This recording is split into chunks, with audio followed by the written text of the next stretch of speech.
student. I am Kajal Rajput and assistant professor from Bharati Group of College. Today's topic is learning and teaching of English. क्या कैसे हमको पढ़ना है और समझना है और सीखना है इंग्लिश को। तो मैंने पिछले पहले वीडियो में भी मैंने बताया कि हम 4 टाइप से सीखते हैं learning of English, teaching of English.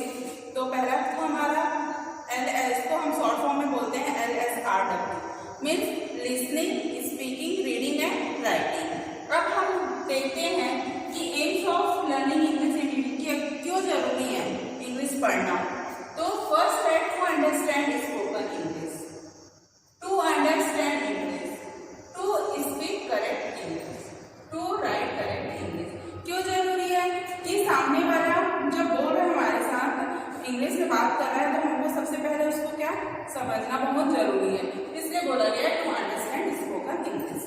मतलब सबसे पहले ये नहीं कि हमको समझ में नहीं आ रहा और सामने वाला बोल रहा है और हम हाँ बोल रहे हैं, तो इसलिए हमको ये इंग्लिश पढ़ना बहुत जरूरी है कि सामने वाला अगर हमको इंग्लिश में बात कर रहा है तो हमको आना चाहिए। टू अंडरस्टैंड इंग्लिश मतलब हमको इंग्लिश समझना भी जरूरी है, जो बोल रहा है उसको भी समझना जरूरी है और हमको इंग्लिश भी समझना जरूरी है, तो इसलिए बोला है टू अंडरस्टैंड इंग्लिश। फिर है टू स्पीक करेक्ट इंग्लिश, हमको हमेशा सही इंग्लिश बोलना। अगर हम पढ़ेंगे सीखेंगे तभी तो हमको इंग्लिश बोलना आएगा, तो इसलिए हमको टू स्पीक करेक्ट इंग्लिश भी हमको सही बोलना जरूरी है। फिर है टू राइट करेक्ट इंग्लिश, हमको लिखना भी स्पेलिंग कहीं मिस्टेक ना करे, इसलिए हम लोग ये सब प्रैक्टिस करते हैं, writing practice, reading practice, listening practice, इससे भी हम लोग का इंग्लिश में करेक्शन होता है, सुधार आता है। तो इसलिए हम क्या 4 पॉइंट्स क्यों सीखना है हमको, understand spoken English, understand English, to speak correct English और टू राइट करेक्ट इंग्लिश। अब हम आते हैं role of conversation in learning English, जो यहाँ पर कन्वर्सेशन रोल प्ले करता है इंग्लिश के लिए। तो फर्स्ट है हमारा टू आस्क फॉर परमिशन। अगर हम परमिशन दे रहे हैं, हम लोग छोटे क्लास में ही सीखते हैं, हमारे टीचर से हमको सिखाते हैं, छोटे आप भी टीचर्स बनेंगे तो छोटे बच्चों को सबसे पहले यही सिखाएंगे, मैं कम इन सर, मैं come in ma'am, I go to toilet ma'am, मैं go to wash your hand ma'am, my hand ma'am. तो ये था हमारा परमिशन।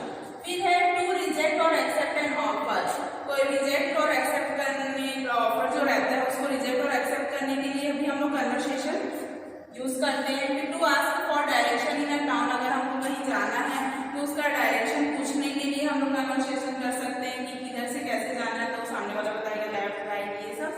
फिर है हमारा to talk to a variety of people, अगर हम लोग को बहुत सारे लोग मिल रहे हैं, अलग अलग तरीके के लोग मिलते हैं, तो हम उनको उससे इंग्लिश में बात कर सकते हैं। इंग्लिश को सेकेंड लैंग्वेज में बोला गया है क्योंकि हमको अपना ओन लैंग्वेज तो आता ही है, बट सामने हम बाहर जाते हैं, सपोज तमिल वहां जाते हैं, तमिल तरफ, सपोज हम साउथ तरफ जाते हैं तो वहाँ के लोगों को जनरली अपना ओन लैंग्वेज आता है। कलकत्ता जाते हैं तो वहाँ भी अपना ओन लैंग्वेज बंगाली आता है, तो उन लोग का सेकेंड लैंग्वेज क्या होता है इंग्लिश। अगर हम समझे सेकेंड लैंग्वेज इसलिए बोला गया है क्योंकि उनको अपना मातृभाषा तो आता है, बट हम उनसे कन्वर्सेशन करने के लिए इंग्लिश का यूज कर सकते हैं ताकि हम एक दूसरे से कन्वर्सेशन इंटरेक्ट कर सकें।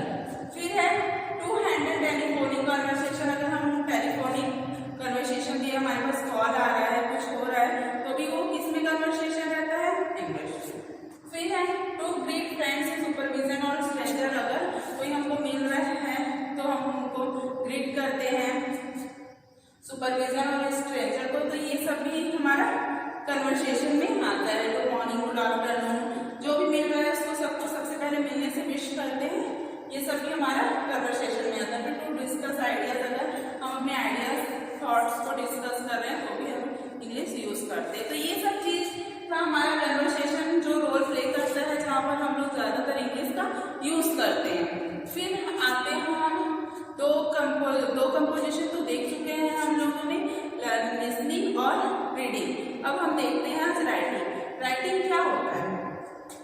Writing is a tool used to enable us to express what is our mind, for some people as important as speech.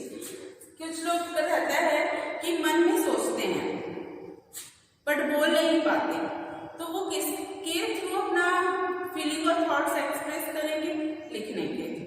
तो लिखना आना भी हमको बहुत जरूरी है, जिससे हम अपने आइडियाज और थॉट्स को एक्सप्रेस।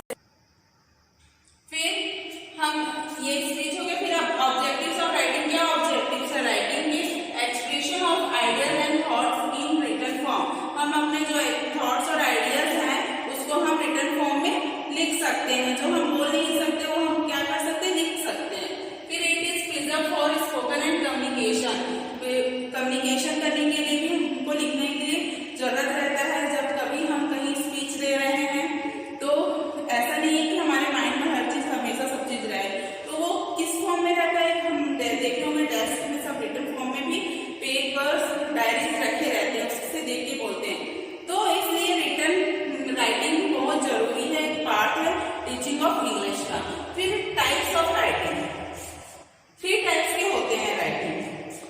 क्या है? प्रिंट स्क्रिप्ट, कर्सिव स्क्रिप्ट और राउंडेड कर्सिव स्क्रिप्ट। तो प्रिंट स्क्रिप्ट क्या होता है? Newspaper and magazines are in printing form called print script. जो हमारा न्यूज़पेपर रहता है, मैगजीन्स रहता है और बुक्स रहता है, वो सब किस में रहते हैं? प्रिंट फॉर्म में रहते हैं। तो इसलिए हम लोग इसको क्या बोलते हैं? Print script. मतलब लिखा हुआ भी हमको प्रिंट में मिलता है। फिर है हमारा कर्सिव स्क्रिप्ट। कर्सिव स्क्रिप्ट क्या है? It is known as running writing in this type of letters are joined together by curves. जो कर्सिव राइटिंग हम लिखते हैं ये क्या है? जॉइंट लेटर रहता है। तो इसको हम कौन सा बोलते हैं? कर्सिव स्क्रिप्ट में भी ये हमारे छोटी क्लासेस में बच्चों को सिखाया जाता है। कर्सिव स्क्रिप्ट की एक बुक आती है, उसमें वो लोग कर्सिव राइटिंग में लिखते हैं और वो बहुत ही जॉइंट कर करके इसे लिखना पड़ता है। फिर है rounded cursive script. Rounded only some letters are joint together. कुछ लेटर ऐसे होते हैं जो जॉइंट होते हैं, बाकी सब सिंपल रहते हैं। तो ये हो गया कर्सिव लेटर। तो कर्सिव लेटर को भी लिखने में बहुत सिंपल और इजी और बहुत फास्ट हम लिख सकते हैं। अगर वही चीज हम सिंपल फॉर्म में लिखते हैं तो हमको बहुत टाइम लगेगा, बट अगर हम लोग कर्सिव राइटिंग का स्पीड पकड़ लेते हैं तो कर्सिव राइटिंग में हम लोग बहुत जल्दी कैच करते हैं, जल्दी लिखते हैं। अगर हमारा डिक्टेशन हो रहा है क्लास में, मैम कुछ आंसर लिखवा रही है क्लास में, तो अगर हमको कर्सिव राइटिंग आता है तो हम बहुत ही स्पीडली लिख सकते हैं। तो इसमें स्पीड बहुत ज्यादा रहती है कर्सिव राइटिंग में। तो हमको राइटिंग भी टीचिंग लर्निंग में प्रोसेस में बहुत जरूरी है, जिससे हम बहुत कुछ सीखते हैं, लिखते हैं और पढ़ते हैं। तो हम लोग ने पढ़ लिया इसका राइटिंग। अब हम गुड हैंड राइटिंग कैसे होता है वो पढ़ते हैं। अब हम देखते हैं qualities of good hand writing. Good hand writing की क्या क्या क्वालिटीज हैं? Writing must be neat and clean, letter should be bold, words and sentences are arranged properly, there should be proper and uniform space, it must be pleasing to the eye, it should be clear in reading and understanding. First क्या था? writing must be neat and clean. writing जो है वो एकदम साफ सुथरा होना चाहिए ताकि सामने वाले को भी अच्छा लगे और अच्छे से वो अंडरस्टैंड कर सके। तो एकदम नीट एंड क्लीन हमको कॉपी बनानी चाहिए और लिखना चाहिए। फिर है लेटर शुड बी बोल्ड। जो लेटर्स है, इंपॉर्टेंट लेटर्स है, उसको हमको हम बोल्ड करके लिखना चाहिए ताकि अच्छे से समझ में, अच्छे से अंडरस्टैंड करें। फिर है words and sentence are arrange properly.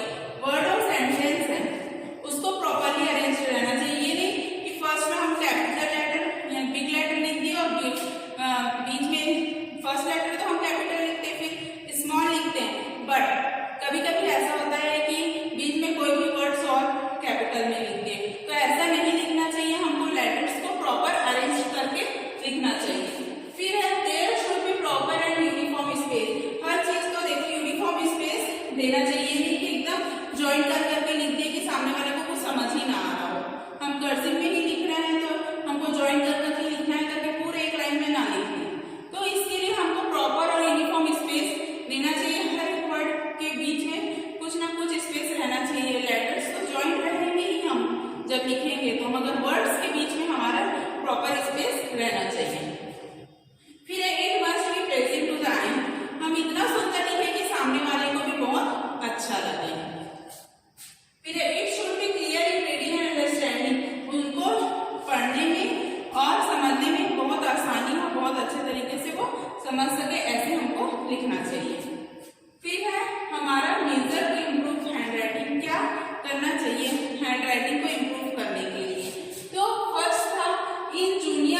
a proper way. The defective writing must be corrected by language teacher. The use of ball pen must be avoided. तो फर्स्ट क्या था, इन जूनियर और pre primary classes the student should be asked to write on 4 line notebook. हम देखेंगे छोटे बच्चे जब school जाते हैं तो उनको टीचर्स बोलती है कि 4 लाइन की कॉपी यूज करो। क्यों बोलती है? क्योंकि उससे क्या होता है, हमारा राइटिंग इम्प्रूवमेंट होता है, उसमें हमको प्रॉपर लिखने का वे पता चलता है कि हमको कौन सा लेटर किस वे में लिखना है। इसलिए छोटे बच्चे हमेशा 4 लाइन की कॉपी यूज करते हैं, क्लास 1 2 तक 4 लाइन की कॉपी यूज करते हैं। फिर है calligraphy notebook can be used. Calligraphy notebook भी हमको यूज करना पड़ता है। फिर है देयर सेटिंग अरेंजमेंट भी should be in a proper way. उनका सेटिंग अरेंजमेंट भी लिखते हैं तो ऐसा नहीं कि कहीं पर भी लिखने देती है, ऐसा नहीं है। उनका हमको सेटिंग अरेंजमेंट भी देखना बहुत जरूरी रहता है कि वो प्रॉपर सेट है कि नहीं। हम लोग जब स्कूल जाते हैं तब देखते होंगे कि हमारा डेस्क बेंच थोड़ा सा ऊपर नीचे होता है। क्योंकि इससे हमको सही तरीके से लिखते बने। सामने थोड़ा सा ऊपर ऊंचा रहेगा तभी तो हमको अच्छे से लिखते बनेगा ना। तो हमको उसका सीटिंग अरेंजमेंट भी देखना बहुत जरूरी है जब हम लिखते हैं तब। फिर है the defective writing must B correct by language teacher. जो राइटिंग की सुधार हमेशा लैंग्वेज टीचर को ही अच्छे से समझ में आएगी। ये नहीं कि मैथ्स वाला टीचर और इंग्लिश पढ़ा रहा तो उसे समझ में आए, ऐसा नहीं है। जो लैंग्वेज टीचर है उन्हीं को समझ में आएगा कि बच्चा कहाँ पर मिस्टेक कर रहा है। हिंदी जो है, हिंदी का जो सब्जेक्ट रहता है उसमें टीचर्स बोलती है जनरली कि आप 5 लाइन की कॉपी यूज करो। मैथ्स के लिए क्यों बोलते हैं कि स्क्वायर कॉपी यूज करो? क्योंकि हर सब्जेक्ट का अपना अलग अलग लिखने का वे होता है जिससे उनकी राइटिंग की सुधार हो। तो इसलिए हमको सही तरीके से लिखना चाहिए। फिर है the use of ball pen must be avoided. तो हम देखे होंगे कि जब क्लास 3-4 से बच्चा पेन यूज करने बोलते हैं स्टूडेंट्स लोग को, और यहाँ तक तो सब नर्सरी टू क्लास 2-3 तक पेंसिल यूज करते हैं, बट क्लास 4-5 से हम पेन यूज करने बोलते हैं। तो पेन कौन सा यूज करने बोलते हैं? इंक पेन वाला, इंक जिसमें फिल करते हैं। तो इंक पेन से ही फर्स्ट बच्चों को लिखने की प्रैक्टिस कराई जाती है ताकि वो उनकी राइटिंग में इम्प्रूवमेंट हो, अच्छे से वो लिखें। तो इसलिए इंक पेन बहुत जरूरी रहता है और बॉल पेन को हमको अवॉइड करना रहता है और इंक पेन को हमको यूज करना रहता है।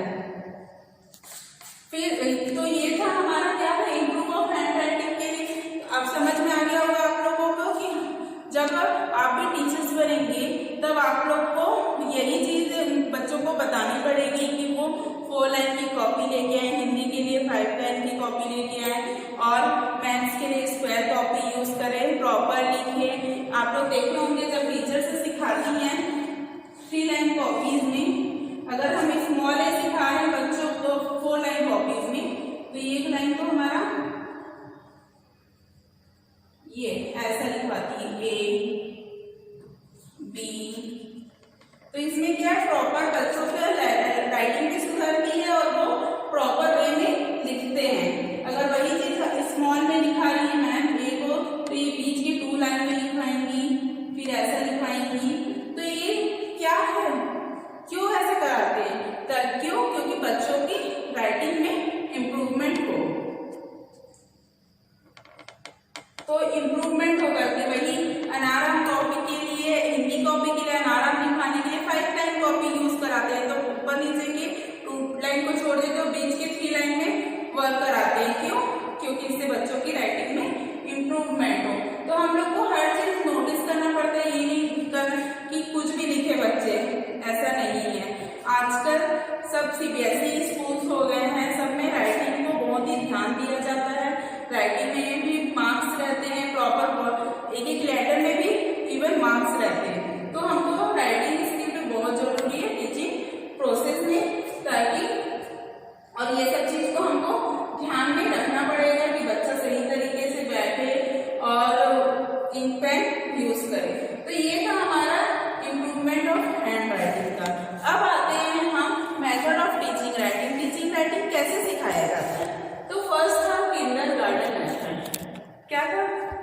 किंडरगार्टन मेथड, सेकंड मेथड है फ्रेंच मेथड, थर्ड है टीचिंग स्ट्रोक, फोर्थ है टीचिंग ऑफ सर्कल, फिफ्थ है टीचिंग ऑफ कंबाइनिंग स्ट्रोक्स और सिक्स्थ वन है टीचिंग ऑफ कर्व्स। फिर अब हम देखते हैं किंडरगार्टन मेथड। किंडरगार्टन मेथड मतलब जो छोटे छोटे बच्चे प्री प्राइमरी नर्सरी में जो जाते हैं उनका जो मेथड रहता है, कैसे पढ़ाते हैं उनको, तो दे will be taught by play way method. उनको खेल खेल के सिखाना चाहिए, एकदम प्रेशराइज नहीं करना चाहिए कि नहीं आपको ऐसे ही करना है, नहीं आपको यही पढ़ना है, ऐसा उनको प्रेशराइज नहीं करना चाहिए। उनको प्ले वे मेथड में पढ़ाना चाहिए, मतलब खेल खेल कर पढ़ाना चाहिए। फिर है they will be taught letters them to recognise. जो भी लेटर है, सपोज ए लिखे हैं, बी लिखे हैं, सी लिखे हैं, तो उनको रिकॉग्नाइज करना आना चाहिए। तो सबसे पहले जब बच्चे स्कूल जाते हैं तो मैम उन लोगों को क्या सिखाती है, राइम्स सिखाती हैं और फ्रूट्स वगैरह दिखा के बताती हैं कि ये फ्रूट्स है, ये एप्पल है।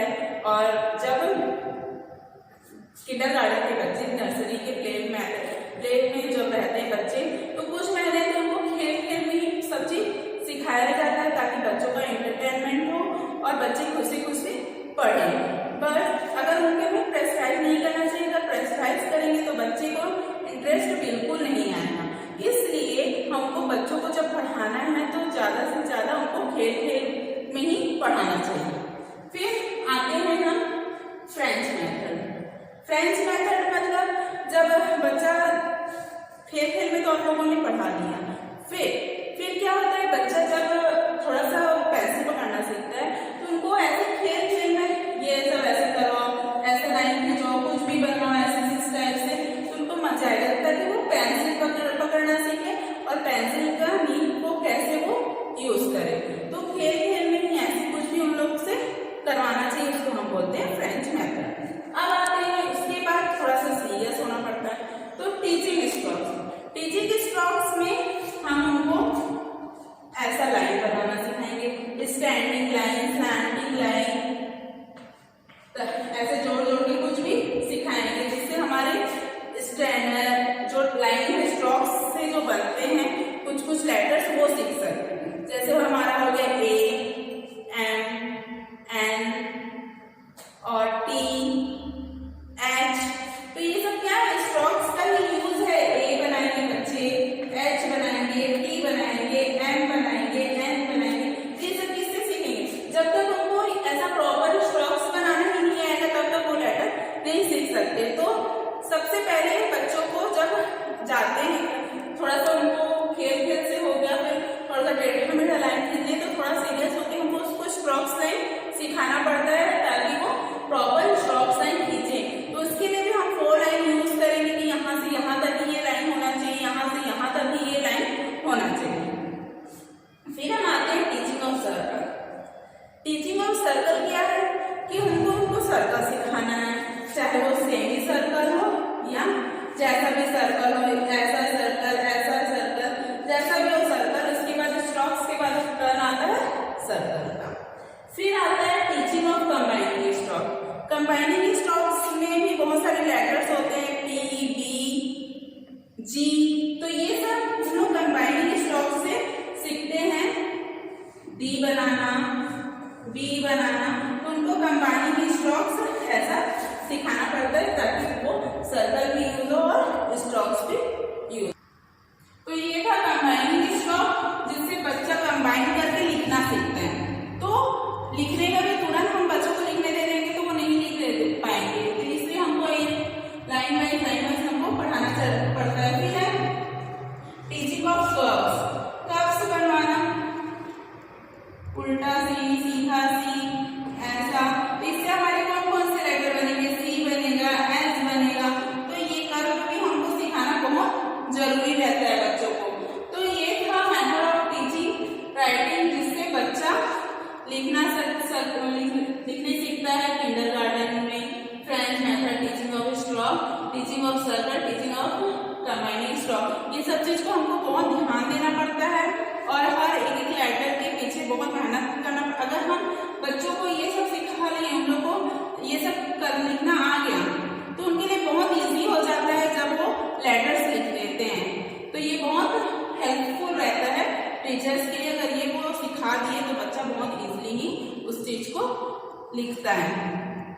तो ये था कंबाइनिंग स्टॉक। तो हम लोगों ने qualities of hand writing, writing का हम लोगों ने काइंड्स भी देख लिया, मीनिंग भी देख लिया, ऑब्जेक्टिव्स भी देख लिया, और उसका मेजरमेंट ऑफ इम्प्रूव, कैसे हैंड राइटिंग को इम्प्रूवमेंट करते हैं वो भी, और मेथड ऑफ टीचिंग राइटिंग। अब हम देखेंगे राइटिंग कंपोजिशन ना। अब हम देखते हैं राइटिंग प्लस कंपोजिशन। राइटिंग को तो हम लोगों ने देख लिया था, writing is a tool used to enable us to express what is the mind for some people as important as speech। मतलब राइटिंग से हमारे हैंड के मसल्स की एक्सरसाइज भी होती है, इसलिए भी हमको लिखना चाहिए। फ्री बैठे हैं, अगर हम ज्यादा से ज्यादा टाइम लिख रहे हैं तो उससे भी हमारे राइटिंग में क्या होगा, इम्प्रूवमेंट होगा। अब हम देखते हैं कंपोजिशन। कंपोजिशन क्या है? Composition means to put together. So composition means putting words and sentence together to express own idea, thoughts etcetera. मतलब बहुत सारे वर्ड्स को जोड़कर एक साथ सेंटेंस बनाते हैं, उसको हम बोलते हैं कंपोजिशन। कंपोजिशन में हम अपने आइडियाज और थॉट्स को भी लिख सकते हैं, इसलिए हम लोग को कंपोजिशन एग्जाम्स में आते हैं लिखने के लिए। आप लोगों ने देखा होगा कि ये है कंपोजिशन के कंटेंट, कुछ कुछ के डायलॉग राइटिंग आएगी, पैराग्राफ राइटिंग आएगा, letter writing, application writing, thesis writing. Dialogue writing में आप लोग को कन्वर्सेशन दे देंगे कि दो लोगों के बीच का कन्वर्सेशन करो, तो ये क्या हो गया, डायलॉग राइटिंग। मतलब कंपोजिशन मीन्स जो हम अपने मन में सोचकर अपने आइडियाज और थॉट्स से जो हम लिखते हैं, अपनी फीलिंग्स को, थॉट्स को, जो भी हम एक्सप्रेस करते हैं और हम जो कॉपी में लिखते हैं, नोटबुक में लिखते हैं, उसको हम बोलते हैं कंपोजिशन। फिर है पैराग्राफ राइटिंग आता है, कोई किसी के बारे में लिखने दे दिया, बोल दिया कि माई हॉबी, अपनी हॉबी के बारे में लिखो, तो ये क्या है, पैराग्राफ राइटिंग है। बोल दिया कोई नेचर के बारे में लिखो, कोई बटरफ्लाई के बारे में। छोटे छोटे बच्चों को कैसे देते हैं, बोल देते हैं कि हैंकरचीफ के बारे में लिखो, बटरफ्लाई के बारे में लिखो, डॉग के बारे में लिखो, काऊ के बारे में लिखो। तो ये सब क्या है, कंपोजिशन है। बच्चे क्या है, सोच कर लिख रहा है उसको कि काऊ के 4 पैर होते हैं, cow give us milk, cow have 2 ear, 2 eyes, 2 horn. तो ये सब क्या है, जो बच्चा सोचकर, देखकर, समझकर लिख रहा है, उसको हम बोलते हैं कंपोजिशन। तो वो हमारा पैराग्राफ राइटिंग में आ गया। लेटर राइटिंग, किसी को हमको लेटर भेजना है, हम लोग